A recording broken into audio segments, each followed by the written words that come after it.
Bom dia, boa tarde, boa noite. Eh, Bem-vindos ao curso sobre o livro Pedagogias das Travestilidades.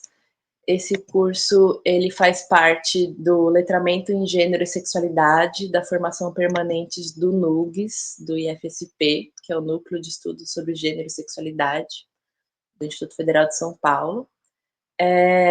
A gente vai fazer aqui hoje uma conversa sobre as pedagogias das travestilidades, das transgeneridades, apresentando um pouco a ideia do livro da Maria Clara Araújo dos Passos.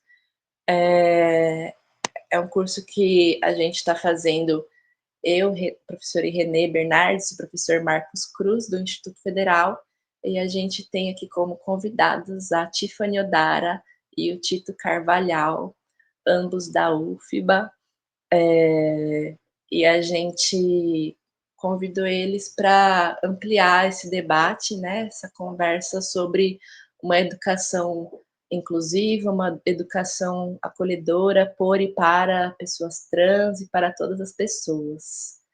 Então, vou apresentar esse coletivo brevemente, e caso as pessoas queiram ampliar a sua apresentação, também fiquem à vontade.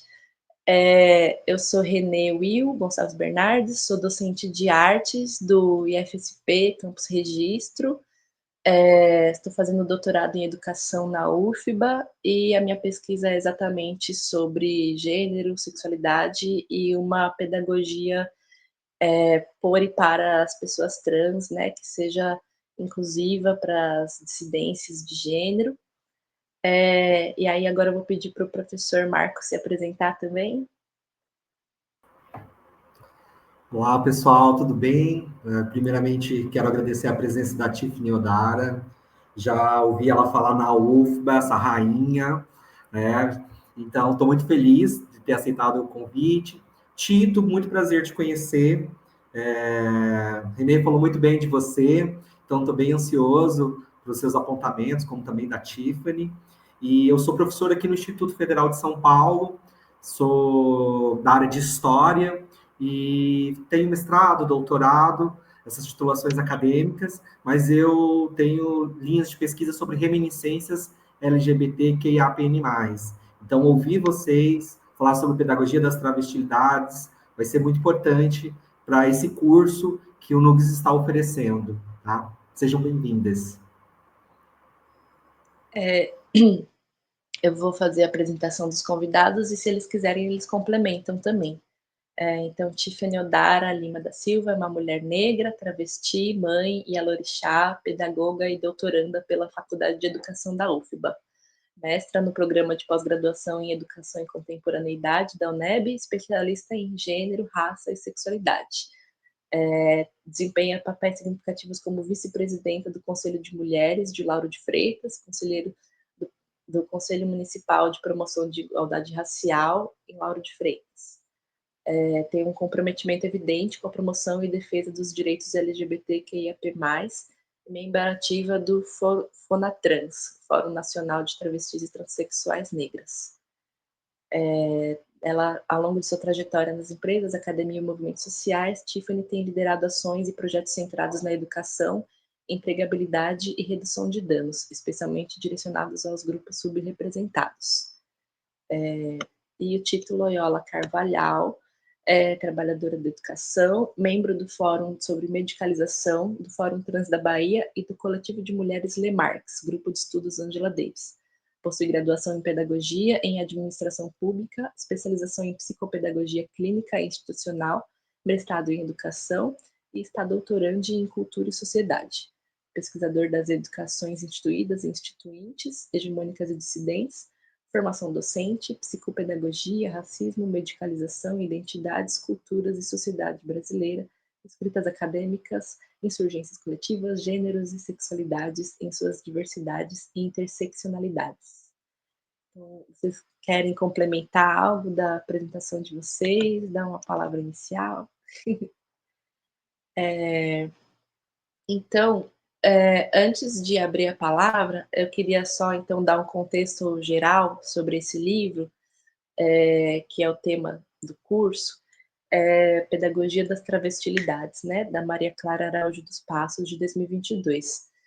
É um livro que ele vai falar sobre... ele vai começar falando sobre o movimento das travestis e mulheres transexuais no Brasil, e a importância dos movimentos sociais, né, o papel dos movimentos sociais na transformação da sociedade, consequentemente da educação, e como a educação ela pode ser transformada ou ela vem se transformando a partir desse movimento, e que está culminando entre outras coisas, na entrada cada vez maior e paulatina de pessoas trans na educação, na academia, que vão criando as suas epistemologias, suas pedagogias.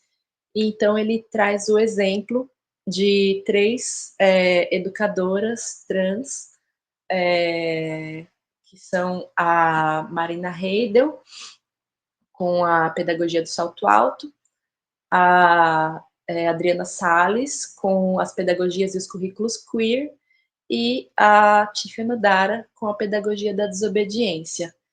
Então, a gente está tendo a honra de estar aqui com a Tiffany, para ela, queria pedir para ela abrir, então, esse momento falando um pouco sobre a pedagogia da desobediência e o que mais ela quiser trazer aqui para a gente nesse momento.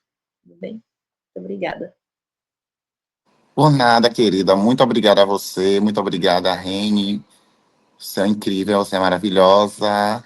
Marcos, a Tito que está aqui, né? Pessoas incríveis, pessoas do meu coração maravilhindes, né? Falar assim dessa forma mais neutra, essa linguagem neutra, porque estamos em um espaço de aquilombamento no que tange a pensar as dissidências, as corporeidades, dentro das pedagogias, das travestilidades, das transformações e possibilidades. Eu quero primeiramente expressar o meu agradecimento por estar aqui nesse espaço, enquanto interlocutora, facilitadora, enquanto aprendiz desse processo que trata as pedagogias a partir de uma perspectiva travestilizada, transcentrada, transformadora, que transcende os limites da cisgeneridade heteronormativa, né? E que impactam diretamente pelo direito do bem viver. Então, agradecer a vocês pelo espaço, pelo convite, a todo o grupo de pesquisa e de estudos, ao Instituto Federal, enfim, agradecer.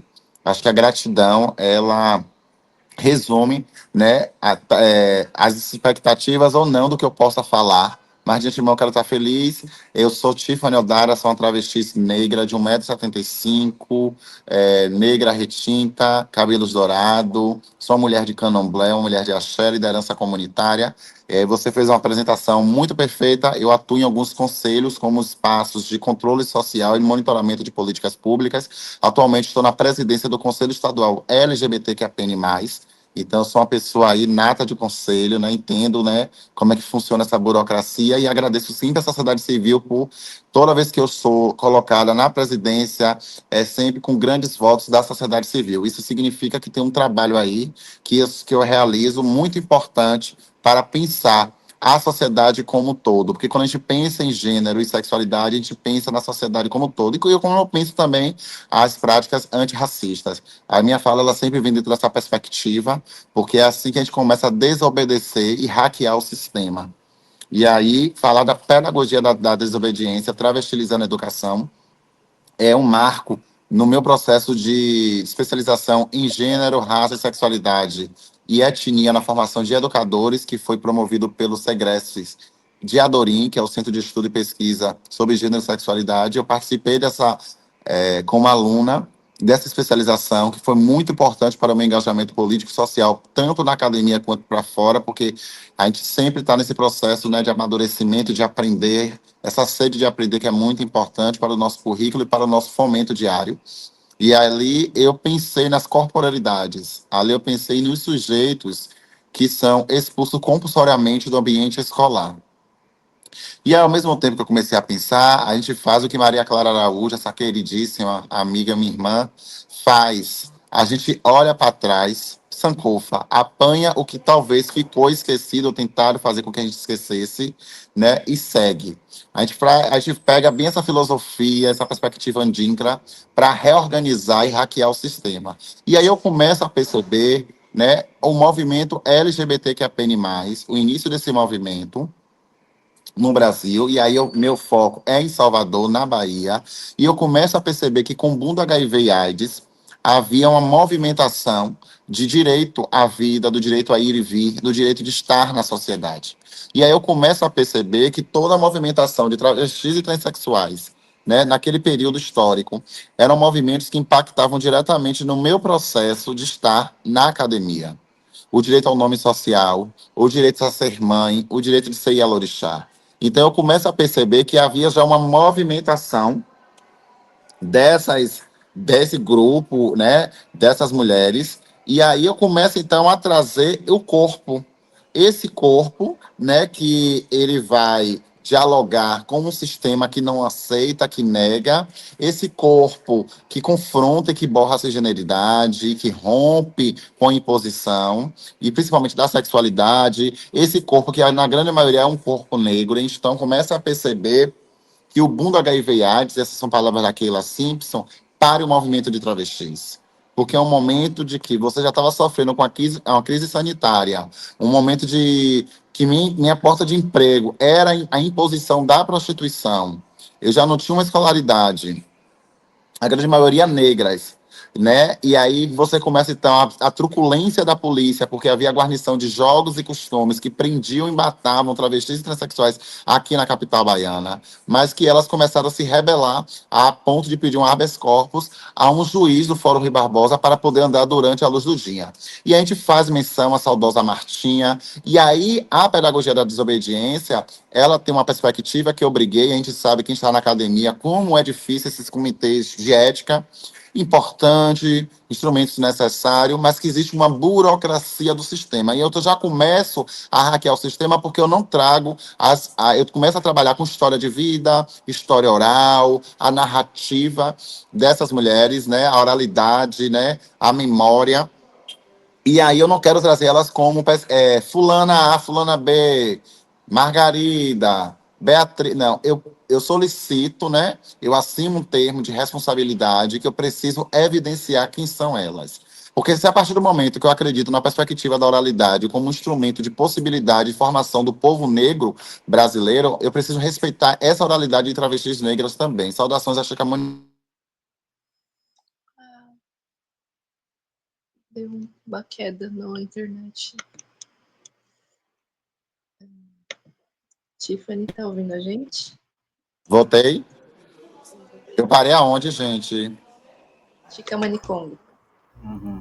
Então, eu trago, né, saudações a Chica Congo, eu trago a oralidade dessas mulheres como um construto dessa pesquisa, porque a história delas, a história que me forma em algum dado momento, mas precisa ser evidenciadas a partir da perspectiva delas. Eu não posso jamais trazer a história delas sem evidenciar quem são elas, quem elas são. Né? Eu não posso colocá-las no escuro e no anonimato, porque o escuro e anonimato é o que a cisgeneridade faz conosco diariamente.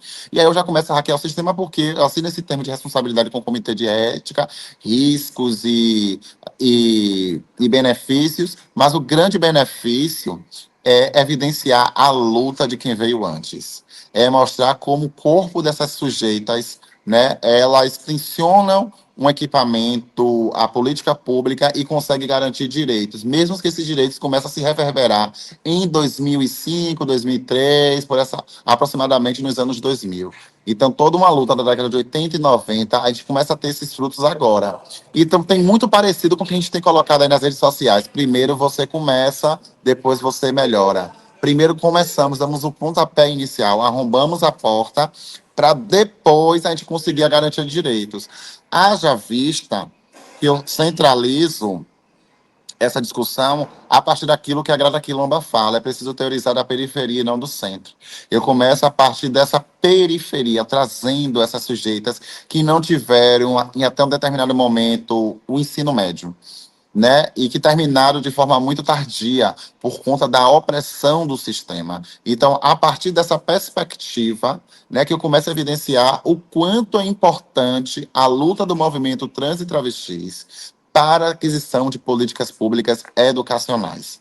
O quanto é importante, é fabuloso tê-la, né, para confrontar o que a gente chama de transnecropolítica, necapolítica, aquilo que Mendes fala, né? A gente também compreender aquilo que Sueli Carneiro fala do epistemicídio, mas eu trago esse epistemicídio dentro de uma lógica da asfixia social, muito nesse lugar de quanto somos sufocados e sufocades dentro do contexto social, fora da academia e quando adentamos também.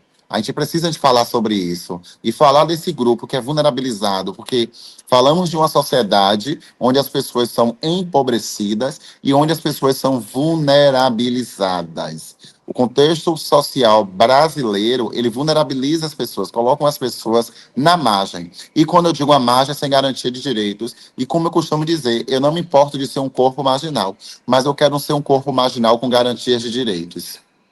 E é sobre isso que a pedagogia da desobediência, ela pauta. Essa garantia de direito que, muitas das vezes, aquele jovem com 18 anos já tem seu direito no nome social, em portarias, em decretos de leis, mas que no ato da matrícula a escola se nega. E se a escola está se negando, a escola está fazendo aquilo que a autora Berenice Bento sempre traz, né? A expulsão compulsória. A expulsão. Você está não está tendo evasão, está tendo expulsão. Você está tirando aquela pessoa do direito, né? Então, eu trabalho muito dentro de uma perspectiva feminista, um feminismo negro, interseccional, a partir de Audre Lorde, Patrícia Hill Collins, Abel Hooks, né? Haja vista que há críticas, porque eu não aprofundei eu trago Paulo Freire, mas não há um aprofundamento muito sobre pedagogia do oprimido, porque há uma relação, sim, com a pedagogia do oprimido e pedagogia da autonomia, mas a minha escolha política de escrita, ela está dentro de uma perspectiva de travestilizar, de transformar. E para eu travestilizar e transformar, o feminismo negro interseccional ele foi muito importante para as pautas transfeministas. O feminismo negro interseccional ele foi muito importante para poder evidenciar vozes que historicamente foram silenciadas e marginalizadas.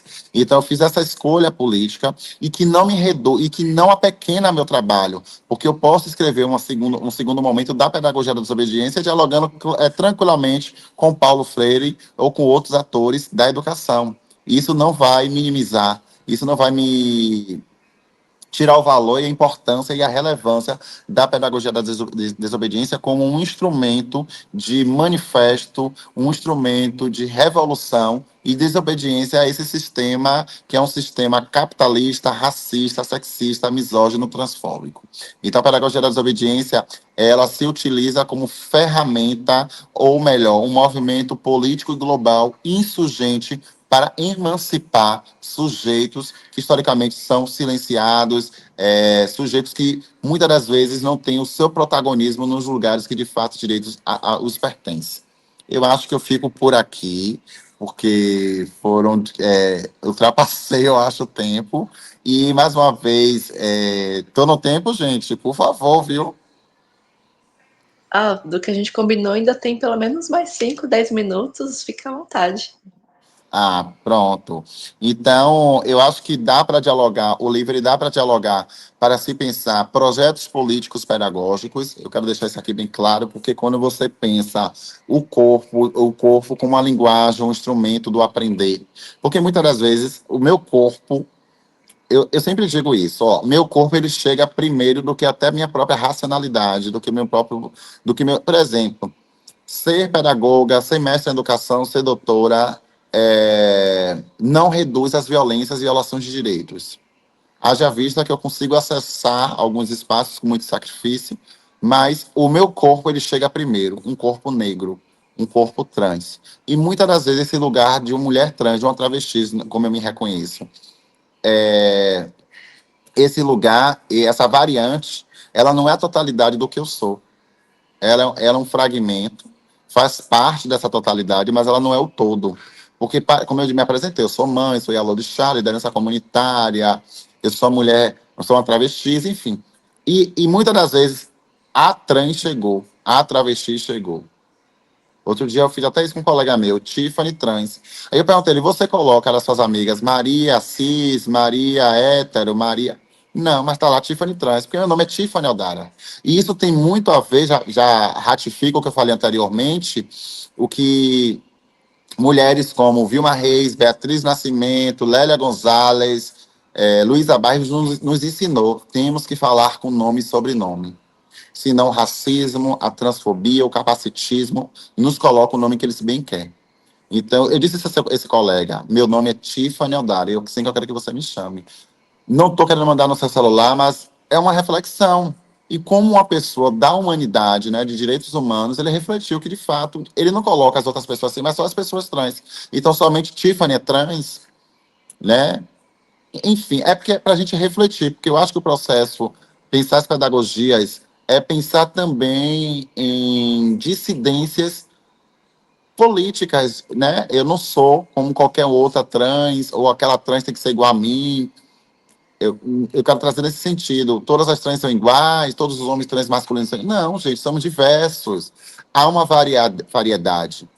Há uma diversidade. Somos diversos. Os seres humanos são diferentes um dos outros. Somos iguais na humanidade e que muitas das vezes essa humanidade é negada por conta de fatores como identidade de gênero, sexualidade, questões étnico-raciais. A essa humanidade é negada. É por isso que a gente tem uma consciência, o dia da consciência negra. Porque enquanto a consciência humana ela não entender que existem outras humanidades, a gente precisa enegrecer qualquer e outra pauta. Enegrecer, travestilizar, transformar. Enfim, voltando para a pedagogia da desobediência, e já para finalizar, para eu não me estender, não me alongar muito, eu quero dizer da importância de a gente ler pessoas trans. Estou aqui ao lado de Tito, que é uma inspiração, inclusive foi Tito que me inspirou para estar hoje no doutorado em educação. Foi através dele, motivações, pelo seu projeto político, participei da banca de Tito. Tito é uma inspiração, Bruno Santana, enfim, é a partir desse movimento que a gente faz rupturas com o modelo engessado educacional. Esse modelo de educação que a gente tem a partir do modelo francês europeu. A gente ainda tem um modelo muito arcaico de pensar a educação, e quando eu digo educação, eu estou falando da educação infantil, educação no ensino superior. A gente está pensando em educação muito formatada. E quando a gente pensa o corpo da travesti, que transcende, transforma, travestiliza, é para modificar, reorganizar o sistema. É para dizer que é possível pessoas trans e travestis serem passivas de estar no ambiente educacional. A educação, ela não é um privilégio, ela é um direito. E esse direito ele precisa ser garantido para todas e todos e todes, assim como a linguagem neutra, assim como outras políticas públicas. Enfim, eu acho que eu fico por aqui. A gente colhe frutos de um passado não tão distante e cocria um futuro desobediente guiado pela resistência de vida daquelas que nos antecederam. A existência, tudo isso faz parte de pensar e de pesquisar a pedagogia da desobediência como um memorial ancestral sobre o registro de quem eu sou hoje, a partir das minhas que vieram antes e dos que estão por fim. É isso. Gratidão.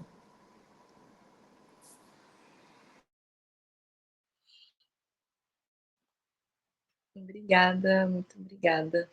É incrível ouvir você falar. A gente poderia, né, continuar essa conversa só com você falando a aula inteira. Agora estou até sem saber como que a gente continua essa conversa depois de uma fala tão poderosa, né?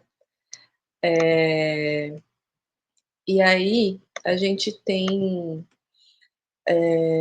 algumas possibilidades, né? A gente pode abrir para uma conversa mais aberta, a gente pode seguir o esqueminha de slides ou a gente pode pedir para o Tito falar um pouco. O que você acha, Tito?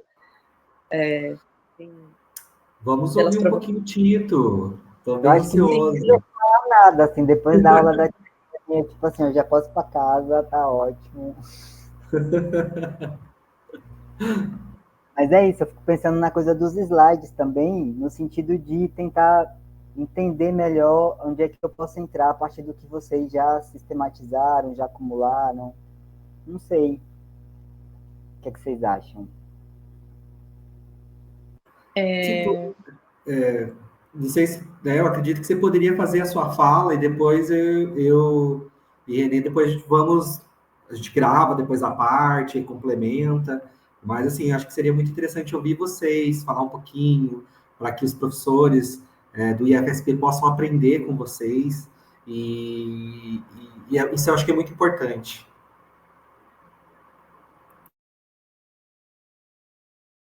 Fica à vontade, fica à vontade. Bora. Então, né, primeiro falar da alegria de estar aqui com vocês, né, Tiffany Odara também é uma referência muito importante na minha formação, muito gigante, me inspira pra caralho.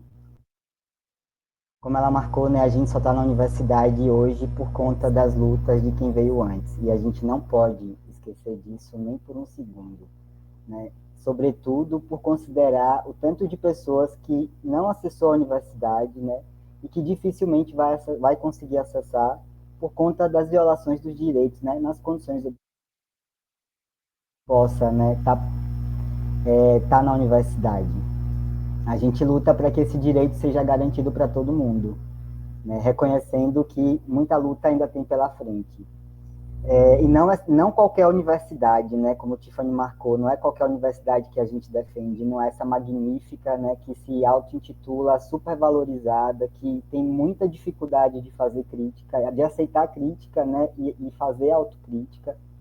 A gente reivindica uma universidade, né, comprometida com a garantia de condições objetivas para todas as vidas, né, por essa universidade que a gente luta, está na disputa, reivindica por apostar nas insurgências que estão presentes dentro dela, né? O próprio movimento de vocês dentro do Instituto Federal, de estar pautando essas questões, né? Assim como outros professores e professoras, assim como outros movimentos de estudantes, né?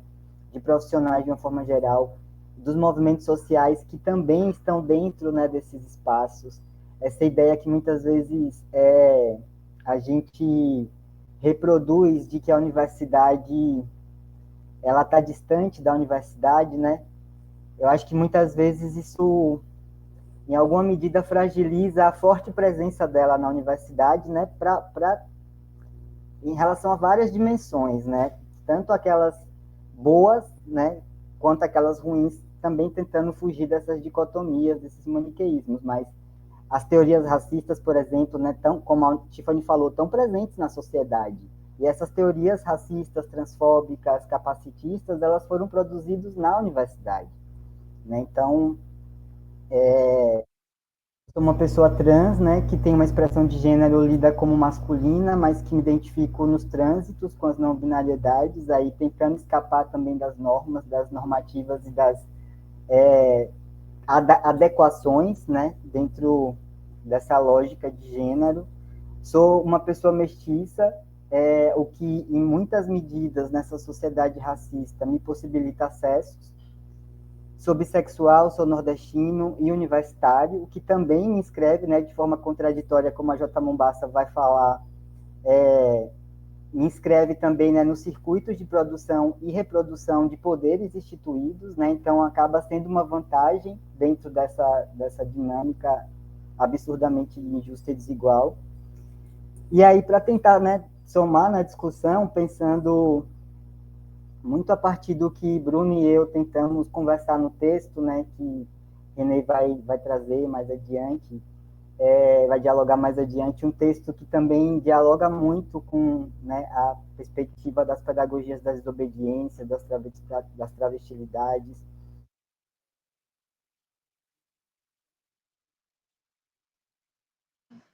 Tá dando uma falha. Melhorou? E o Bruno Santana, né, que é esse meu parceiro, ele não pôde estar aqui hoje, infelizmente. E aí, nesse diálogo, né, como o Tiffany também já marcou, a gente nasce em uma sociedade já cheia de regras, né? E a maioria dessas regras, profundamente injustas, né, elas foram pensadas sem a nossa participação. E ninguém nos conta que essas regras elas têm história, né, que elas não existem desde sempre, que elas não são apresentadas, que elas são apresentadas para a gente como naturais, né? Ninguém conta que essas regras elas também sofrem alterações, né, a partir das lutas, a partir dos movimentos, a partir dos interesses do próprio sistema, né, que muitas vezes a gente, muitas vezes não, na gigantesca maioria das vezes, né, a gente está o tempo inteiro tentando se ligar no próprio sistema produz para tentar enfraquecer os movimentos de insurgência, né, as revoltas e as reivindicações por mudanças de fato estruturantes, né? O sistema ele não quer mudar de forma estruturante, ele quer aqui e ali tentar apaziguar, né, as tensões. Então é nesse embolado, né, que a gente vive, né, tentando dialogar com essas regras, e que muitas vezes a gente vai botando para dentro essas imposições, muito por conta de toda uma desautorização, né, de que a gente questione essas regras e imposições na maioria dos espaços, e a gente segue tentando se adequar, mas todo mundo, em pelo menos algum momento da vida, escapa dessas regras, né, porque a vida ela teima em insistir em existir, e essas regras, essas normativas, elas são para controlar a vida, controlar toda e qualquer pulsão de vida, né. E aí, pegando, por exemplo, a questão da ideologia de gênero dominante, né, tipo a cisgeneridade, essa ideia de que as mulheres cis elas devem ser submissas ao marido, né, toda a imposição da maternidade, ao mesmo tempo em que extermina os filhos das mães negras, né, os feminismos, os próprios movimentos feministas, eles são lutas que se rebelam contra essas normativas, porque entendem que elas não são justas, né? E por que que os nossos movimentos, enquanto pessoas trans e travestis, incomoda tanto? E aí, pensar também, né, que as ciências, as religiões, as instituições, de uma forma geral, né, elas não são apresentadas como neutras e objetivas, mas elas estão permeadas de intenção, né? Vários estudos vão falar sobre isso, das mais variadas dissidências. E todos esses territórios, né, tanto ciência, religião, instituição, as mais variadas, desde a educação básica, a universidade, elas são territórios em disputa. A disputa ainda muito desigual, né? Tem toda uma estrutura que mantém, né, a garantia da presença e ocupação, sobretudo dos espaços de tomada de decisão, porque uma coisa é a gente estar na universidade enquanto estudante, outra coisa é a gente estar na universidade podendo ter a caneta na mão, sentando em cadeiras onde as decisões são tomadas, né? Tem uma diferença, não estamos entre pares, pelos mais variados motivos, né? As desigualdades das vulnerabilidades, ela está presente na universidade como ela está na sociedade. E aí, né, pensando só que a universidade, historicamente, ela se apresenta como um espaço legítimo de produção de conhecimento. Ela tem autoridade, né, para dizer o que é de valor, o que é sem valor, o que é verdade, o que não é verdade.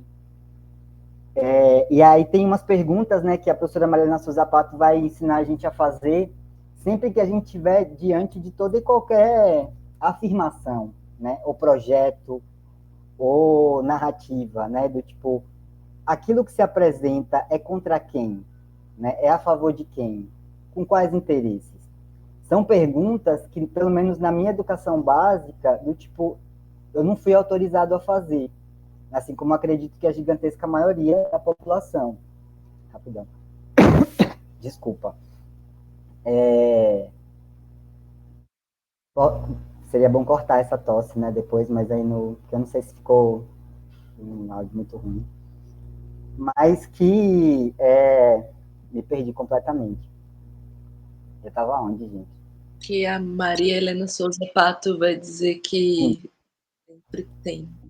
Dessas perguntas, né, do tipo, porque é isso, na minha educação básica a gente não foi autorizado, e mesmo na universidade, né, essa reivindicação por essa autorização de questionar essa série de normativas, essa série de regras, ela começa muito a partir do contato, da presença, né, do convívio com os movimentos sociais, tanto dentro da universidade quanto fora da universidade, né, que já vem há muito tempo, né, o movimento negro está aí há muito tempo tensionando essa educação instituída, fazendo críticas muito sérias, né, sobre tudo isso que se apresenta como projeto para as nossas vidas, e também apresentando outras possibilidades, né, comprometidas com a emancipação coletiva.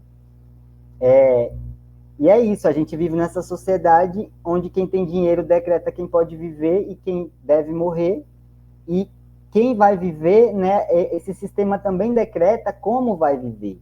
Né? A necropolítica e a biopolítica lá do Mbembe e Foucault que vão falar para a gente, né? E a gente vê e vive isso na nossa vida todo dia. E os corpos mais vulnerabilizados, né, como Tiffany também destacou, são os mais vulneráveis economicamente, os mais pretos, né, tipo, os mais periféricos. E qual é a função da educação no meio de tudo isso, né? E aí pensando tanto a educação formal, né, instituída, quanto as educações que se constroem em todos os outros espaços, né?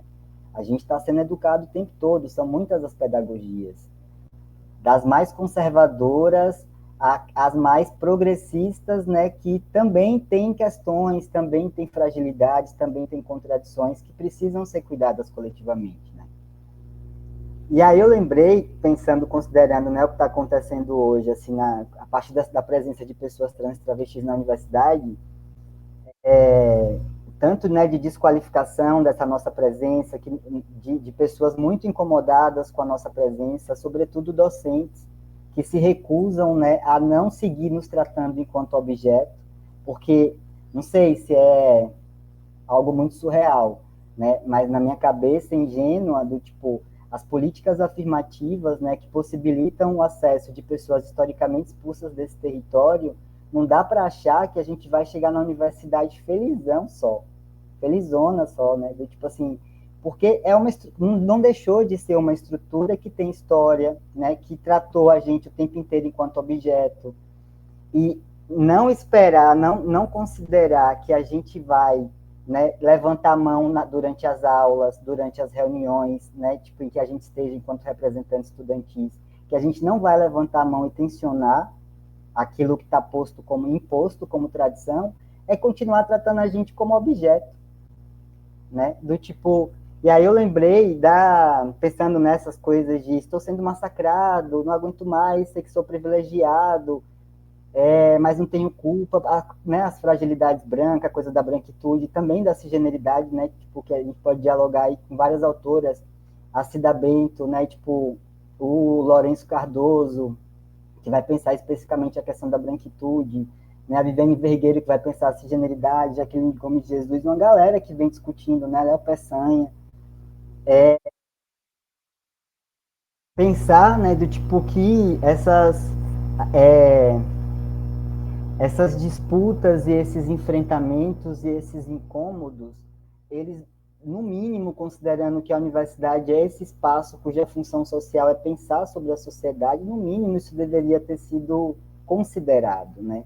Mas não foi considerado porque não nos consideram humanos, né? Isso fica explícito, isso escorre, por mais que tentem construir uma performance de progressista, de inclusiva, de diversa, que é a gente poder dialogar com isso, com todo mundo disposto a fazer movimento, né? Porque não adianta a gente essa coisa tem muitos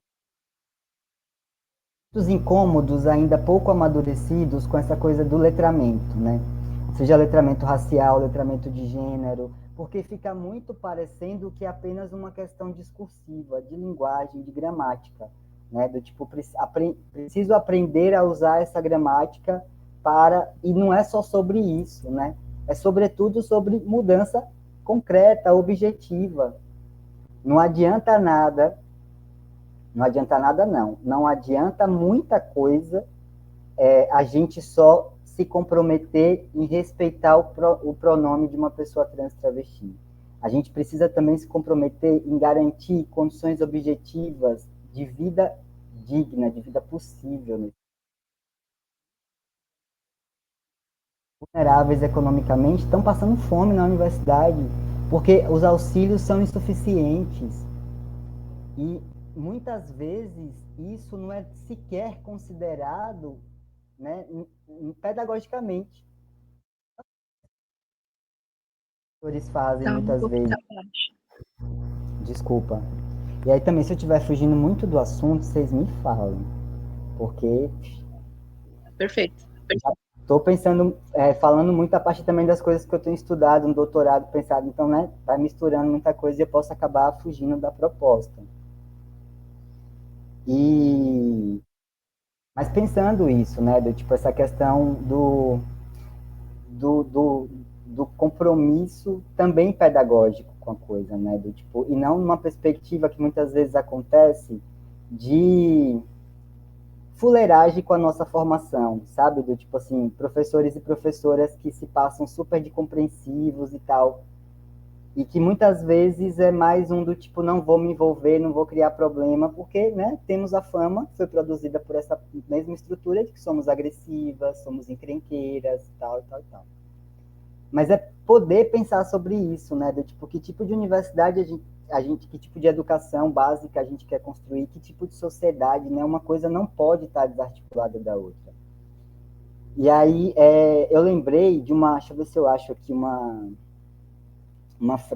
citação da Abigail Campos Leal, que eu acho muito interessante, né, pensando também nessas armadilhas, porque tanto a educação básica quanto da universidade, né, historicamente, determinados corpos foram expulsos, negados o direito ao acesso. E isso, né, intensifica uma série de violação de direitos que vem depois, né, sem escolarização, as possibilidades de trabalho elas ficam ainda mais restritas. O que não significa dizer que com a escolarização, né, ou com acesso à universidade, a gente vai ter garantia de trabalho, de emprego. Não vai. E hoje, cada vez mais, né, as condições de trabalho elas estão tipo, muito bizarras. Né? Do tipo, e aí poder pensar isso, né, tipo, de uma forma articulada, e a Abigail ela traz uma perspectiva que eu acho muito interessante, que ela vai tensionar, né, alguns movimentos, muitas vezes, de reação nossos, enquanto movimentos de grupos, né, subalternizados. Que ela vai dizer, né, que muitas vezes, que para ela parece muito pouco vantajoso e até mesmo perigoso um certo patos anti-intelectual que vejo crescer nos últimos anos entre diversos setores da sociedade brasileira, mas também a nível global, de ultradireitistas a conservadores, de brancos a pretos engajados na luta antirracista entre a supremacia cis e entre travestis.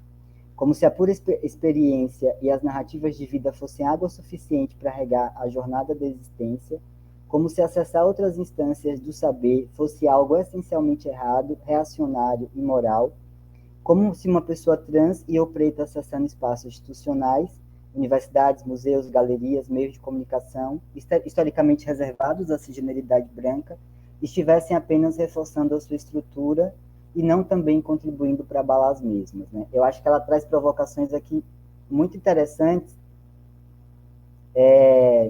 quando a gente considera, né, do tipo que a universidade ela não é o único espaço de produção de conhecimento, assim como a escola também não é. A gente produz conhecimento em todos os lugares, o tempo inteiro, né? E nunca sozinhos e sozinhas. Quando Tiffany organiza, sistematiza, né, a história de luta do movimento trans-travesti aqui na Bahia, né, do tipo, são muitos os conhecimentos que estão sendo produzidos ali. Né? E o quanto que a gente perde de não acessar esses conhecimentos, né? De ter negado o direito ao acesso. Quando eu vejo a história, por exemplo, da Carolina Maria de Jesus, né, que só teve acesso à educação básica até o 2º ano, eu só consigo pensar o quanto que a escola perdeu, porque não teve a presença da Carolina, podendo contribuir com isso, né? Porque a Carolina continuou produzindo conhecimento, ela continuou pensando sobre os mundos, pensando sobre si mesma, né? Se pensando enquanto sujeita histórica. E quem é que perdeu com isso, né? E, tipo, o que é que a gente perde quando a gente não acessa, né? Ou se nega, às vezes, de forma, né, espontânea em acessar, né, outros. Eu acho que né, um pouco isso, assim, que eu fiquei pensando, ouvindo vocês. Eu acho interessante trazer, que eu sempre cito ela, uma pesquisa que eu conheci através da pesquisa da Luma Nogueira de Andrade, no trabalho dela sobre travestis na educação, que é uma pesquisa que foi elaborada foi encomendada pelo MEC, realizada pela FIP. Embora ela seja de 2008, eu acho que, né, ela ainda é muito atual. a própria eleição do Bolsonaro, né, e a vitória apertadíssima do Lula nas últimas eleições, né, nos mostram a atualidade dessa, e tudo que segue acontecendo, né, nos mostram a atualidade do que essa pesquisa expõe. E é uma pesquisa que foi feita para pensar preconceitos na escola.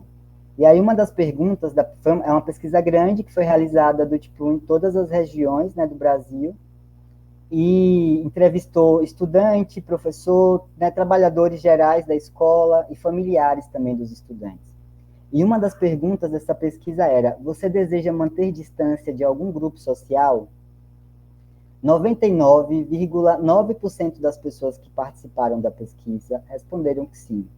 E os grupos mais citados foram, né, pessoas negras, pessoas da periferia, pessoas da zona rural, LGBTs, doentes mentais, doentes físicos, bem nessas linguagens, assim. Indígenas, né, moradores da zona rural, acho que já falei, ciganos também foi citado. E quando a gente pensa, né, do tipo, quem respondeu essa pesquisa foram pessoas que constroem a educação pública. Eu não conheço uma pessoa que escolhe trabalhar na educação pública que seja rica. Não conheço. São pessoas, né, quando a gente olha para o curso da pedagogia, por exemplo, são pessoas vulnerabilizadas economicamente, né? As pessoas que estão no chão das escolas, e aí considerando, né, não é uma classe trabalhadora homogênea, porque a classe trabalhadora também tem suas, né, especificidades, diversidades e, sobretudo, desigualdades, né? Então, são pessoas que, em alguma medida, estão numa posição, quando a gente pensa, por exemplo, os professores, muitas vezes estão numa posição de mais vantagem, né, em relação aos estudantes, em relação às famílias dos estudantes. Ninguém citou, por exemplo, que deseja manter distância dos latifundiários, dos banqueiros, dos empresários, né, dos ricos, dos milionários. Não. Até porque o sistema o tempo inteiro ensina a desejar ser essas pessoas. Por mais impossível que a realidade objetiva possa parecer, né, do tipo, o que é cultivado como desejo na maioria das pessoas, né, de uma forma geral. E isso não é um detalhe, né? Porque isso é um projeto, é proposital. Né? Não é à toa que a gente se incomode mais com uma pessoa que desobedece normas de gênero, que quando a gente olha um pouquinho mais a fundo, né, para sair um pouquinho das primeiras camadas, a gente vai ver o quanto que é uma ficção. Né? O que é coisa de menino e coisa de menina? O que é coisa de homem e coisa de mulher? Não, o que é? Se não for a vida, né? A construção da vida nas diversidades, a gente podendo conhecer e explorar e cuidar, né? E construir. Então, são coisas que a educação ela precisa pensar, né? Uma educação comprometida em adaptar os nossos corpos para seguir tentando se adequar às regras que já, né? Quem veio antes já anuncia para a gente, já mostra para a gente quanto que elas são injustas, né? É uma educação comprometida com essa estrutura. Como é que a gente constrói outras educações? E aí não pode ser sozinho, né? Sozinhos. A gente não pode, a gente não vai construir nada individualmente, né? É no coletivo, é no encontro com as pessoas, é na disposição para se movimentar, para se pensar, né? Para se repensar, para enxergar aquilo que da estrutura está entranhado na gente, porque tá, não tem como não tá. Não somos incólumes a nada, do tipo assim, a gente está aí na vida, né? Somos frutas tanto das desgraças quanto das insurgências, né? Como é que a gente constrói junto outras formas? E aí, né, tipo, tanto a Tiffany, né, quanto o Bruno, quanto a Maria Clara, né, várias pessoas vêm produzindo outras possibilidades, que não tem porquê, né, da gente não beber dessa fonte para se comprometer e somar força nessa luta, né? Acho que é isso. Gente, eu queria continuar agradecendo muito aqui as palavras de vocês. É uma verdadeira aula mesmo, né? Muito bom contar com a presença de vocês aqui, dando vida, né, a esse tema que, enfim, se não fosse vocês, a gente estaria só com textos e PDFs e PowerPoints, e é muito bom estar presente com as vidas aqui, com essa conversa, com esse diálogo, né, trazendo a vida das pessoas falando aqui. E, enfim, várias coisas que vocês falaram me despertaram, assim, né? Primeiro, essa importância de ler e ouvir pessoas trans, intelectuais, educadoras falando, que é sempre um aprendizado, uma construção contínua, assim. A gente não tem como terminar um curso e pensar que já sabe tudo sobre o assunto, né? Isso era uma coisa que eu queria trazer bem forte aqui nesse curso, que é muito importante para nós, servidores, docentes do IFE e de outras instituições,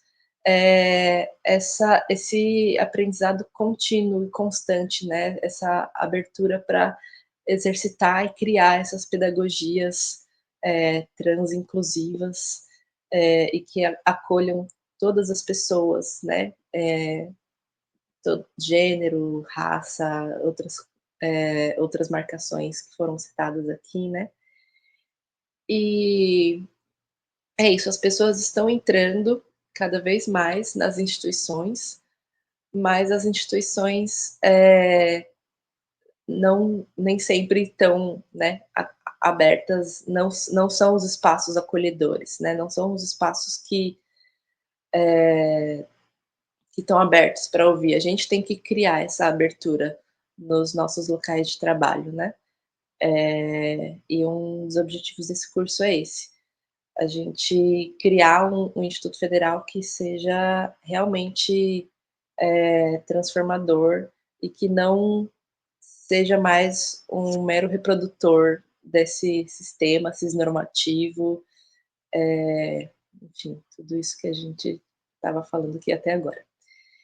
E aí, como a gente já está dando o tempo que a gente estava prevendo para essa aula, eu pensei em só sugerir aqui para os telespectadores, as pessoas que estão ouvindo, é, de dar uma olhada no material que a gente colocou, né, no curso.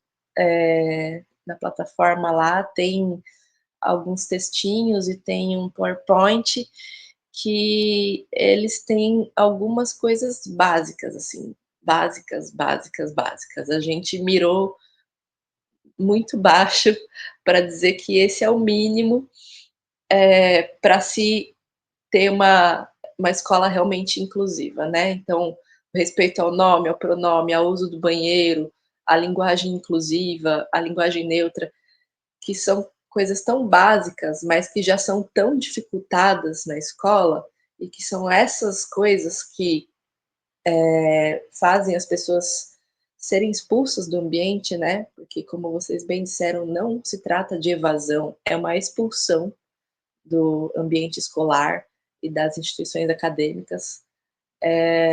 Então, a gente ainda colocou para quem está fazendo o curso algumas dicas muito mínimas, assim, do que se trata, começar a pensar um ambiente minimamente acolhedor, para seguir nos estudos, né, das autoras e autores intelectuais trans, educadores que estejam falando sobre isso.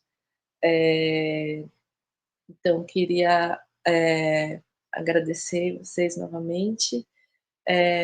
Marcos, quer comentar alguma coisa? Se vocês quiserem encerrar também. Não, eu só quero agradecer mesmo essas falas maravilhosas, né, Tiffany, Tito. Acho que vocês acrescentaram bastante ao curso e acho que essas provocações mesmo que a gente quer oportunizar para os professores do IFSP, que eles reflitam sobre essas questões do pronome, da linguagem neutra, e acho que vocês colocaram bastante porque há uma necessidade de se discutir isso, né, na escola e trazer essa discussão entre a formação dos professores. Né? Muito obrigado mesmo.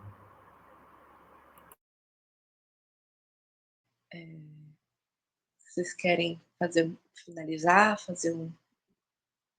falar alguma coisa para encerrar. Tiffany. Eu só agradecer, viu, Reni mais Marcos, Tito, essa fala foi muito incrível. Acho que esse momento dessa troca, do aprender, é importante. Eu peço desculpa que eu tô com a câmera desligada, porque como eu tô na rua, a internet tá oscilando muito.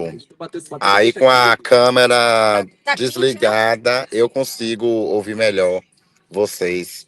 Mas acho que é isso, gratidão é o que define esse momento aqui. E estamos aí para hackear esse sistema. Eu também quero agradecer estar aqui com vocês, que a gente possa ter mais espaço de trocas, né? É tão bom quando a gente pode se ouvir, né? Conversar, pensar juntos e juntos sobre, tipo, uma série de coisas. É isso, agradecer e sigamos na luta. Tamo aí. Muito obrigada. Que a gente siga ouvindo pessoas trans, lendo e que as pessoas possam ter uma trajetória nas nossas instituições realmente digna e contribuir para a transformação desse quadro que a gente está vivendo, né? E agradecer muito, muito a participação de vocês aqui hoje. Acho que é isso, né? Posso concluir a gravação? Obrigada, gente.